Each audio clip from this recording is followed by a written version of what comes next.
Living with a spouse who has to travel a lot, boy, it's tough. And somebody has to keep things going, but no one else is around. That means it's up to you. It could certainly throw off the daily balance if you don't take a few steps to safeguard against it.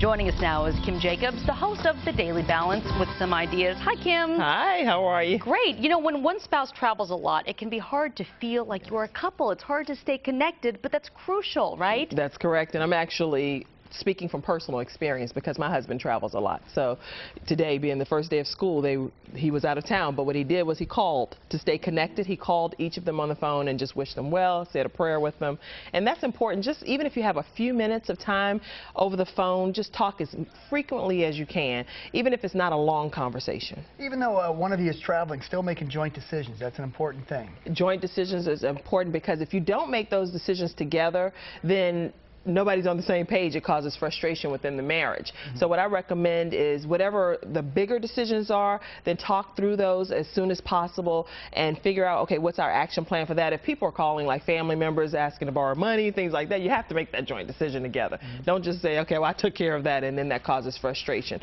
Or if you're putting a down payment or something, then you have to move forward with joint planning. But some things you will have to maybe set up auto pay for your bills and making sure that those things are done already in advance so you don't have to keep calling each other about small things like that. What about going on the trip with your spouse when that's possible? Tagging along is a beautiful thing. I do that often. First of all, the good part about it is you're in the room waiting for your spouse when he gets back home. So that's fun. That's always fun. Plus, the hotel is free, especially if the company's paying for it. So that's a beautiful thing, too. So just making sure that you get that time to spend as much as you can away with the spouse. It's just a nice rendezvous, a nice getaway. And if you can take the children as well, that's also a lot of fun and a good bonding experience. Sure. Now, speaking of the traveling part and the spouse, the military, a lot of folks in the military. What do you say about that? How do you keep that situation going? The military is almost like its own entity because sometimes when military families leave, they have to be deployed for a year or longer. So first of all, our prayers are with you and your families that are in those situations. As far as the children, if you have children at home, maybe let them put on the uniform that their dad has to wear. I thought that was something that I really would recommend to you all as families. Also, maybe having dad, or if it's mom in that situation, having them do a recorded message would be good.